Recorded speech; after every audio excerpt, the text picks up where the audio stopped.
The broadcast is now starting. All attendees are in listen-only mode.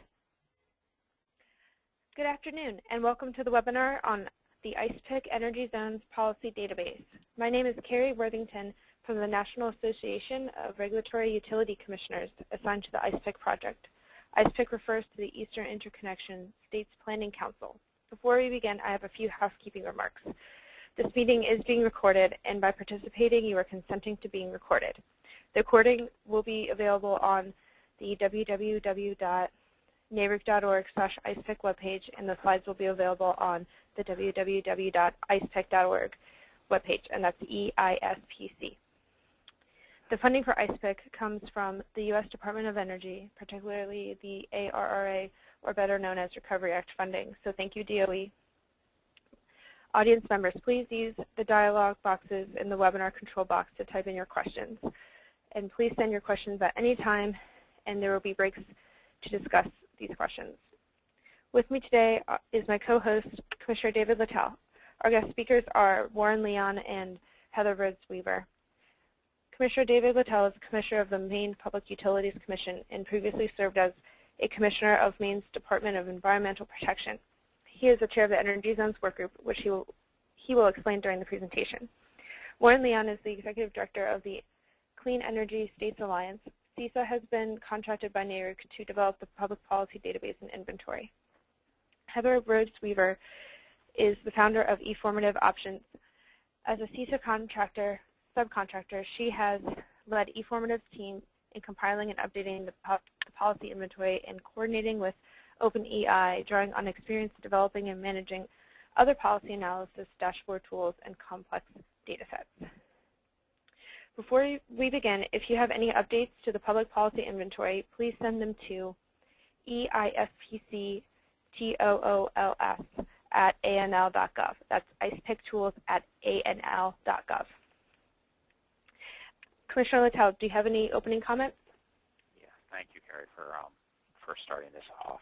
I'm David Littell, a Commissioner on the Maine Public Utilities Commission, and I just want to recognize briefly before we begin the tremendous work that's been done by the Clean Energy States Alliance under a contract with us, actually, with NARUC, the work of Carrie and the others on the NARUC staff and of the National Laboratories, Argonne National Laboratory and the National Renewable Energy Laboratory in particular, working under U.S. DOE funding. As you will see, there is an amazing and massive amount of data on the policies adopted by our 38 states and the District of Columbia and New Orleans in the Eastern Interconnect. And CESA's pulled it all together. So on that, I will also reemphasize what Carrie mentioned. If there are updates, each of the states are changing their laws and their rules regularly. Please forward those, and we will incorporate them into the database. So with that, I'm looking forward to hearing from Warren and from Heather. Hey, thank you very much, Commissioner Littell. I'm Warren Leon. Heather will be speaking a little later. I'm first going to start with a little mutual admiration society here.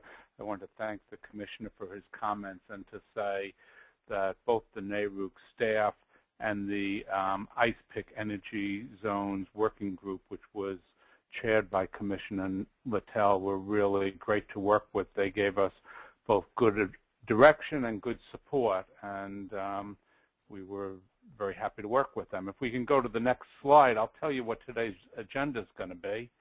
We're first going to describe the policy database and show how it works. Then we'll explain what we did in the latest round of updates and improvements.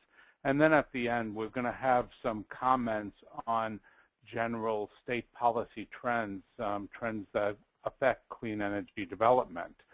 But if we can go to the next slide, I want to start with a commercial and let you know about our two organizations. The Clean Energy States Alliance, or affectionately called CESA, is a national nonprofit coalition of public agencies and organizations that work together to advance clean energy. And our members are mostly state agencies, and they include many of the most innovative, successful, and influential public funders of clean energy in the country. And we've worked with eFormative Options on this project, and eFormative Options is an independently owned and operated consulting firm that serves renewable and sustainable ventures in the U.S. and Canada. They work on community and cooperative development, enhancing local economies, launching sustainable ventures, and guiding future energy choices. And if we could go to the next slide, and if you recall a few short seconds ago when I talked about today's agenda, the first task is to describe the policy database, and then we'll show you how it works. What the policy database is, and what we were asked to do, was to compile all the clean energy laws, regulations, incentives, and other policies in all the ICE-PIC states, plus those in Canadian provinces that would influence the ability to construct projects in Canadian provinces for export into the ICE-PIC region, all the policies and laws that relate to clean energy, and to put them in an inventory that can be easily searched on the ICE-PIC Energy Zones mapping tool. And let me say, if you're not familiar with the ICE-PIC Energy Zones mapping tool, it really is a tremendous resource. Separate from the policy database, which we're talking about today, the mapping tool can be used for a large number of places in terms of clean energy planning or energy planning generally. You can map existing energy resources, including things like coal plants and nuclear plants and wind farms. You could map the environmental characteristics that impact energy development. You could create custom maps of your region. So you can do all these things, and if you haven't used it, I'd really encourage you to go there and try it out. But let's go back to Yeah. And as a moderator here, I'll just offer the mapping tool, which I agree is an excellent tool, but different. How did you go about pulling together all the policy information for all of the 38 states and compiling it in a form that we can access? Good. No, let me address this. Let's go to the next topic, which gets at that. What we did, and we initially put this together in 2013, we started with the Desire database, which I suspect many of you on the call are familiar with. It's a database for state incentives for renewables and efficiency. And we selected a subset of those policies. We didn't focus on the ones that had to do with things like energy efficiency and transportation. We selected the policies that had to do with electricity generation. And then what we did is we added a wide range of other policies to that. We included technologies that ICE-PIC recognizes as clean energy technologies, including ones having to do with nuclear, natural gas, and coal with carbon capture and storage. We included types of policies that aren't in the Desire database. The two, in general, we focused on two types of policies that aren't in Desire. One is Desire, as its name implies, focuses on those things that incentivize the development of renewable energy. But there are also policies that can make it more difficult to develop a clean energy generating facility. Things like environmental regulations, things like historic districts or some land use planning regulations, and we included those. And then there are a range of incentives that aren't in the Desire database because they aren't specifically clean energy incentives, but they are relevant to clean energy development. So of generic economic development loan programs, for example, that any sort of business can access, or generic tax credits that any sort of business, including a electricity generating facility, can access. So we put that in, and when you go to the mapping tool itself, which you'll see in a minute, all the policies are displayed equally. They're equally searchable. You don't really know which came from Desire or which were added, but they're all there. So this is, again, stepping in as moderator here, an astounding amount of information, even with the limitations that you described, Warren. The way I thought about it was that we took any state policies that would either financially incentivize or deal with the siting of transmission or generation, kind of with a broad interpretation of that. But it's a lot of information, so do you want to explain to us how that information can be accessed by users that want to pull it for an individual state or region? Yeah, well, let me first, let me comment on something else you had just said. Yeah, some of the other types of policies you hit on that I hadn't mentioned that are in there are some policies that have to do with siting of transmission or siting of natural gas pipelines, those sorts of things. And if we can go to the next slide, this gives you a sense of the range of policies for one state. This is what we have up there for the state of Indiana. It's quite a few policies. I believe it's over 70. And so let me turn it over to Heather, who's going to respond more directly to Commissioner Littell's question about how folks can use this thing. Great. If you can go to the next slide. So this is the home page of the Energy Zone Mapping Tool. If you go to the link shown at the bottom of the slide. And also, if you forget that exact link, you can just Google in your browser Easy Mapping Tool or Energy Zones Tool, and that should come up towards the top. So in the menu bar, in the top middle, it says Policies and Regulations. That takes you into the policy search section of the website. To get into the mapping tool, you would actually hit the green button and you'd need a login, but for the policy piece, you can just search that without needing to log in. Next slide. So this is an example. If you click on an individual state in the left-hand column, there are 4 main selection boxes here. You can select any or all of these categories. And if you want to kind of pick and choose, say, certain technologies, you can hit your control button and just pick a few out of the list. I think you can pick up to 10 items as active selection, or in each box, if you leave them blank, it'll essentially just select all of those items. So hopefully it's pretty intuitive on how that works. Below the left box, there's a button called Clear Page, and that is similar to, if you go back to the blue menu bar across the top, refresh, and we do recommend that you do that in between searches to make sure that you're clearing things out, because the scroll bar, sometimes you don't always see what you might still have selected. So we do have some policies that are at the federal level, where it says country, United States. It's not the full U.S., obviously, but just policies that are federal or in Canada at the federal level. So we do have a limitation of 200, as it says up there in the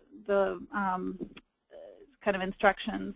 There's up to 200 results returned, and you can look at each individual state, everything. I think the highest number we have in any state is Maryland, where we have 117 policies. But sometimes if you're trying to do multiple states, you may have to restrict your search to be able to see everything. So the policy type box, that's the second one over. As Warren mentioned, we've expanded quite a few of the categories beyond what's just in the Desire database. There's climate policies, a lot of environmental regulations, different kinds of fees and rate making, workforce development, those kind of things. When we say environmental regulations, that covers a lot of policies with water, air, hazardous materials, solid waste, land use. So quite a broad range. On the implementation sector, that's the third box over, the bulk of our policies are really at the state and provincial levels. We did include some that are local or utility specific, but that wasn't the primary focus of our project, so that might not be comprehensive. And then lastly, the affected technologies box, we did group together some of the categories that you might see broken out on the Desire database. For example, we have all of the biomass and biogas policies lumped together, and energy storage is another one where we combined just to make it simpler for selecting. And then the three that we added, natural gas, coal with carbon capture, and nuclear. So on this example, Illinois, you can see there were 63 results found. And out of those, about a third came from Desire, and about 2/3 were additional, quite a few related to natural gas and environmental regulations. So when you scroll down, you can click on these and then go into the summary. And also on this page, I wanted to point out at the upper right, you see the link to the email address there that Carrie read out earlier in the at the beginning of the webinar. If you see anything that you think is out of date or incorrect, please do send an email in and let us know it needs an update. Next slide. So this is if you click on the item called Summary for Illinois. For each state, we have a one-page overview that gives you some context about the energy policies in that state. We have some data from EIA summarized just on the sources of electricity generation, and then usually 5 or 6 kind of highlights that focus on the policies that have either in the past or likely in the future to be most significant in leading to clean energy development. Next. Another thing that we added here, which is pretty exciting use of this tool, is that we looked at export markets. So if you were to site your project in a particular state, where could you sell your credits outside of that state? And we did kind of a cross-referencing activity to show where the markets are for electric generation. So if you clicked into the lower portion of this entry, you could see there's a section called Authorities. And some states have voluntary goals, and they typically have lower credit prices. So for example, Virginia's investor-owned utilities only, and South Dakota has sort of a statewide goal. So that's something that you can get that information when you click in here. Virginia still has quite a bit of room left to meet their goal, and South Dakota has far surpassed their goal based on the amount of generation that's already been installed there. So we do have some special topics that Warren mentioned, the climate policies, forestry, those are all topics you can look at, and if often you do need to pick a particular state to narrow down to below 200 policies. So thank you, Heather. Sure. This is Warren again. I'm going to go on to tell folks what's been happening with the database recently. We first put this up in 2013, and then we were very pleased to receive a contract from NARUC to maintain the database and to keep it current and to deal with problems. And so what we did between late 2013 and the present was to respond when users gave us suggested edits. We, did research on those suggestions and made changes as necessary. We then went back and reviewed all the non-desire entries. In other words, all the entries we had written, and we looked at them again and went back to the original source to make sure there hadn't been changes in those policies in the different states, and where necessary, we updated the entry or added a new entry. And then we also spent some time and effort publicizing the database and publicizing the mapping tool more generally, because we believe so strongly that the mapping tool is extremely valuable, and there are lots of folks who would benefit from it who aren't using it yet. And then we also dealt with some technical database issues, some of which just had to do with the fact this was a new database, and some of it had to do with issues as the Desire database has been evolving into a new system, and Heather's going to talk to us about that, and we can go to the next slide. Okay, thanks. So this kind of shows what Warren just mentioned, that we selected some of the records out of Desire. Desire has over 4,000 policy entries in their database, and we looked at the ones that were relevant for this project, primarily the electric generation, which ended up being about 700 of those, or about 15% of what's in Desire. And then we built the additional policies that we've been talking about, and that ended up being about another 1,700 records. So our current database has about 2,400 records. And we did, as Warren mentioned, look at natural gas, but primarily just the policies related to electricity generation from natural gas, not for direct heating. And for the Canadian policies, we looked at policies that related to exporting electricity from Canada to the U.S.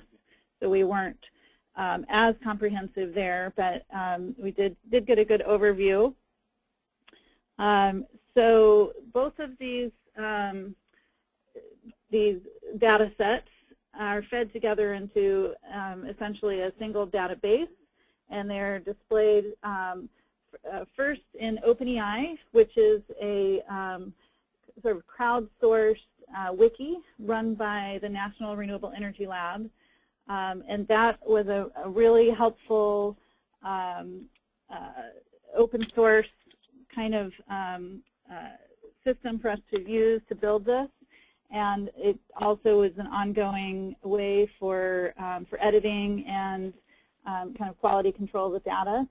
And then the mapping tool that was developed by Argonne National Lab basically runs queries as you're selecting in the boxes and pulls the data from both data sets over into their display. So,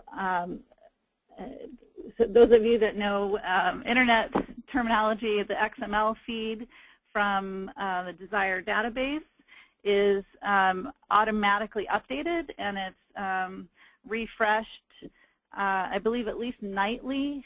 So it might not be instantaneous, but usually by the next day, once a change has been made, it'll flow through.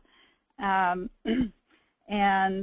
we are currently pulling from what is publicly displayed on their website.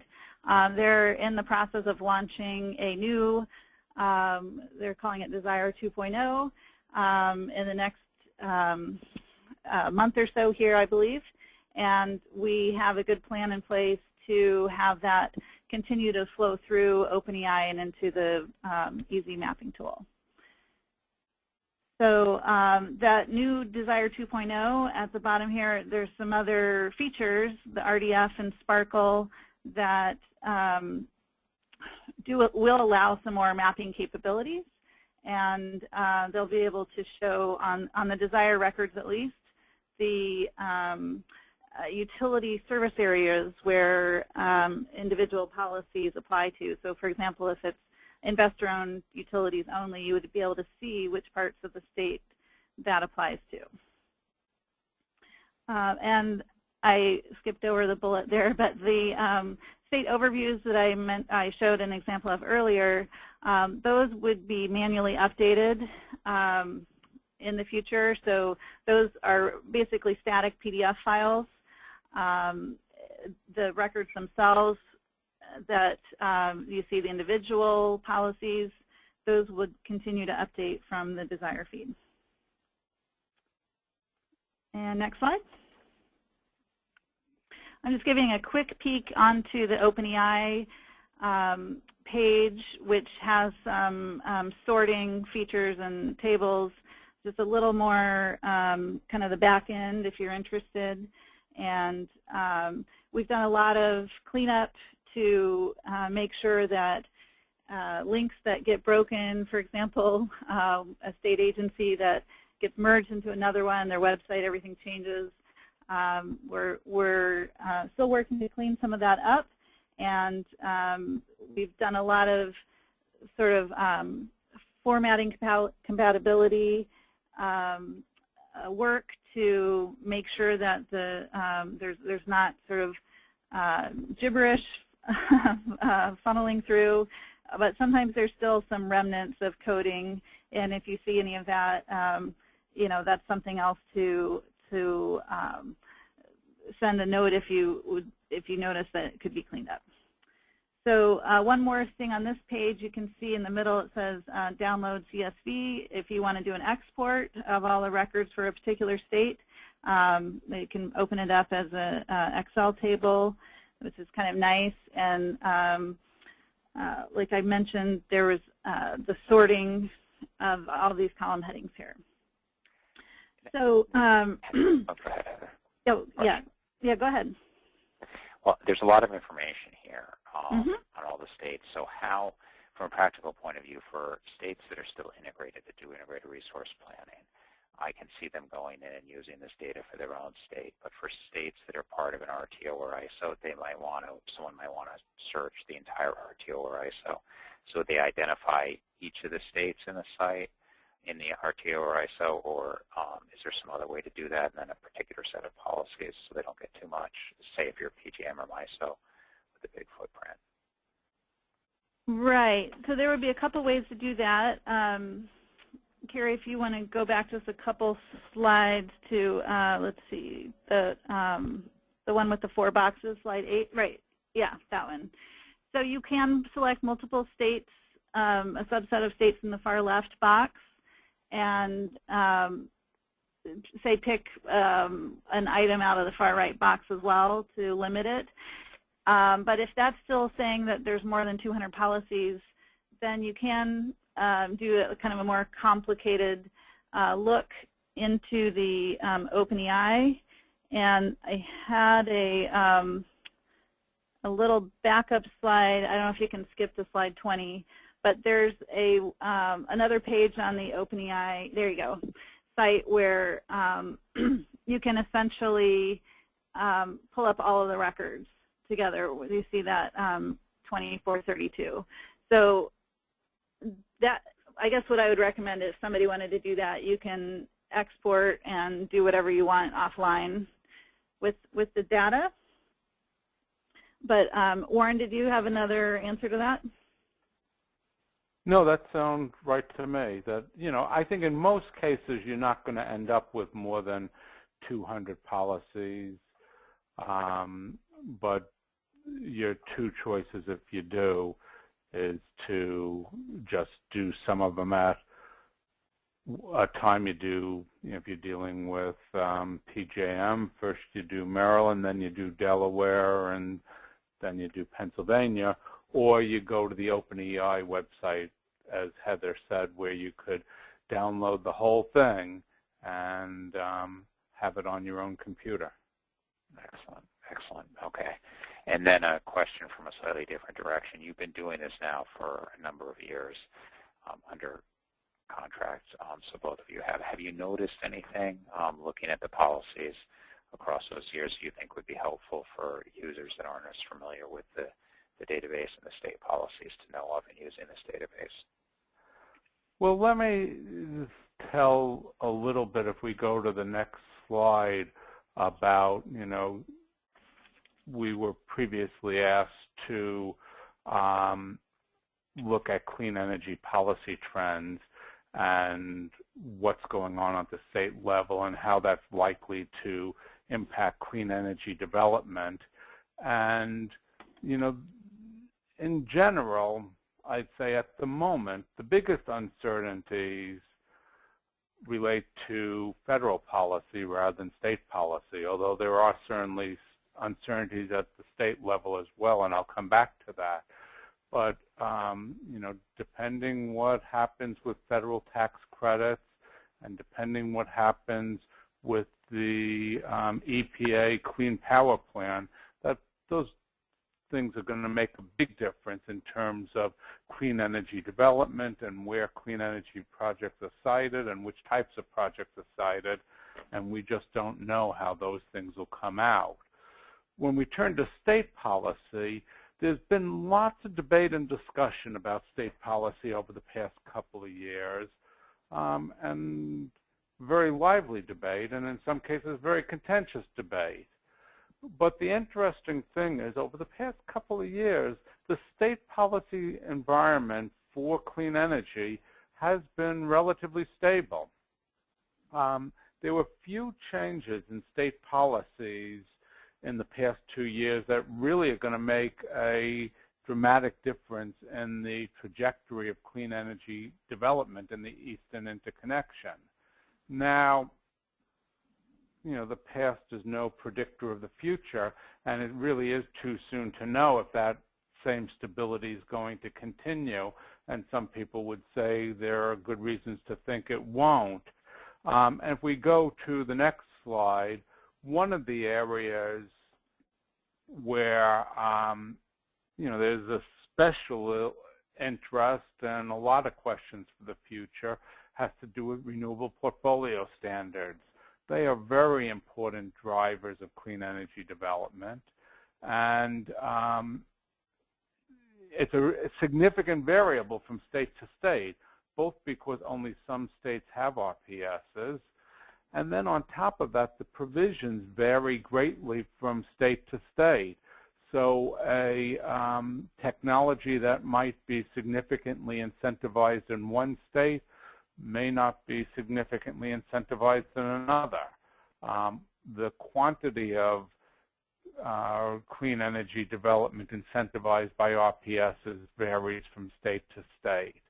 So, one important thing is to say RPSs create a significant variable. But they've also become more contentious, and there have been efforts in some states to eliminate or diminish them over the past couple of years. But interestingly, there were few dramatic legislative changes in those 2 years. One thing that happened was a continuation of a prior trend, which was modest modifications. States, because these policies are complicated, they keep looking at how they're working, they keep seeing that they need to make changes, and some of those changes significantly strengthen them, somewhat strengthen them, and some of them weaken them. But those are modest modifications. In terms of significant changes over the last couple of years, the most significant scaling back was that Ohio froze its RPS until 2017. Over the last couple of years, there hasn't been any dramatic significant additions to the RPS policy agenda. There have been no states have added them. But when we look towards the future, things may change. There may be some more significant changes. There are some efforts to roll renewable portfolio standards back, and West Virginia just eliminated theirs. There was sort of an unusual RPS, which didn't focus quite so much on renewable energy, but in any case, it looks like it's going to be pass the legislature. It looks like it's going to be signed. There are some states that are reaching their maximum target, that their last target for their RPS might be in 2015 or a couple years later. Will they add a new target? Will they become more ambitious going forward? That's a question mark. And there are some states that have cost caps, and they may reach their cost caps in the next several years, and that could make a difference. All those things mean that folks need to be watching the RPS landscape carefully, because what happens related to RPSs in the next several years will make a big difference in terms of clean energy development. So Ohio is freezing theirs. It looks like West Virginia is going in the direction of repeal. Have you noticed any other trends that are replacing or supplanting these RPS trends? There's, one thing I should say, there is also the possibility that, a state or two may add an RPS. Vermont is going to, in this legislative session, consider adding a full RPS for the first time. I do think as some states get to their maximum goal, they may think, well, we still want to support renewable energy development. We still want to move forward, but maybe we'll do it with a somewhat different mechanism. New York is a state, for example, that is looking at where they go with their RPS, because theirs is coming to its sort of last point on the current plan, and they're trying to figure out how to proceed. But that's a state that's not going to give up on clean energy development. They just might do it in a somewhat different way. If we can go to the next slide, I will also comment on some technology-specific policies that affect clean energy development. And if we look at those, photovoltaics has been the area where there's the most active and lively debate. There's a lot going on, and I'm sure virtually everybody on the call is familiar with the fact that there's lots of discussion around things like net metering, role of utilities, value of solar.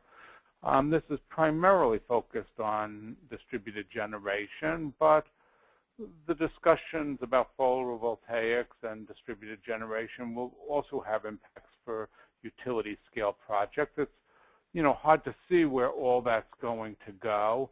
One of the things I've heard from folks who follow this carefully when they think about it, they say, despite all the concern that there's going to be so much solar out there, and that's going to have an impact on utilities and ratepayers, with the exception of 2 or 3 states, and the other 47 states, this is an important issue, but it's not an urgent issue. The states have time to figure out how best to deal with it, because the amount of solar they have at the moment doesn't have a significant impact on either utilities' profitability or on ratepayers, so they have a little time to think about it. That's one technology that's getting attention. Clearly, there are decisions related to natural gas that will impact clean energy development. Pending decisions about pipelines in the Northeast. There are states that will be considering policies on fracking that can make a difference in terms of where they go with natural gas development for electricity generation. So that's the second area. And then the third area in terms of technologies, where there's likely to be a fair amount of policy activity is energy storage. There's quite a bit of interest among state policymakers in energy storage. And they're taking a range of different actions, and it really varies. You have some states, like California, not in the Eastern Interconnection, but it's one that is going to have an impact on other states based on what it does. They're looking and focusing on energy storage for large-scale energy storage to deal with supporting stability on the utility system and dealing with the intermittency of renewables. In other states, a lot of the focus on energy storage is at the smaller level in terms of promotion of microgrids or promotion of technologies like solar with storage that could be used in a distributed generation context. So I would tend to say in terms of energy storage, there's going to be a lot of activity, but it's really going to vary in terms of from state to state in terms of what the states do and how much they do. And then when we get beyond that with other technologies, there's really less activity going on. There's possibilities of some state policy action, but nothing as much as on those others.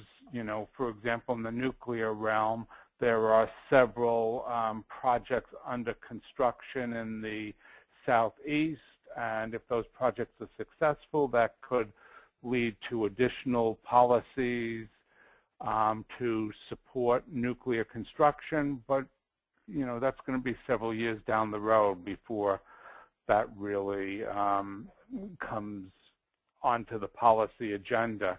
And then in terms of wood for electricity, that's a controversial topic. There are a few states like Massachusetts that have taken policy action there, but there are other states, in the case of Massachusetts, to somewhat restrict the use of wood for electricity generation. There are other states that continue to take steps to encourage it, but that's another area to watch. So I think that's all I have, and Heather has by way of our presentation, so we would welcome any questions or comments. I just want to chime in as well that this was truly a collaborative effort, both with CESA and eFormative, but also Argonne National Lab was really instrumental in getting this posted on the EASY mapping tool. Jim Kuiper and Andy Ayers were our contacts there. I want to thank them. And then on the NREL side, OpenEI staff Debbie Broach-Giles and Jay Huggins have been extremely helpful. We couldn't have done it without them. And then, of course, Desire staff, we're using a lot of their data, which is really helpful and great that they keep that up to date. Brian Lips has been a big help there. And at CESA, Warren, of course, all of your staff have been wonderful, and Samantha Donalds has been really helpful in the past year. So I just want to give those shout-outs to everybody that helped on the project. Okay, I have a few more questions, but Carrie, do you have questions? We've got a number of folks on the line, so I want to give an opportunity to others here if they have any. I do not see any questions from the audience at this time. We do encourage you to use the question or chat function in the webinar program to send in your questions or share your experiences using the database. Commissioner Littell, if you have a question, though, you can go ahead. Thanks. And please chat any questions that you might have. So, I mean, my question would really be trying to get at those who are on the phone or looking at this or potentially using the resource. If there are ways to improve the policy database, further additional links that might be helpful, or tools in searching, analysis, including annual reviews by, and then fill in the blank. There are a lot of entities, our commissions and the RTOs, that do different types of annual reviews, but obviously a lot of information in our business. So what would be helpful to to those commission staff and commissioners that are on in using this and making your life and your commission's work a little bit easier. And a related question is, beyond the commissions and the commissioners in the states, are there other target audiences that might be on, other potential users who want to comment on ways to make this more useful for you? I know we have some university users, some in academia, and we have potentially other policymakers outside the appointed commissioner, such as legislators that are potentially interested. So any comments or suggestions would really be appreciated either now or by sending them in to the ISPIC email.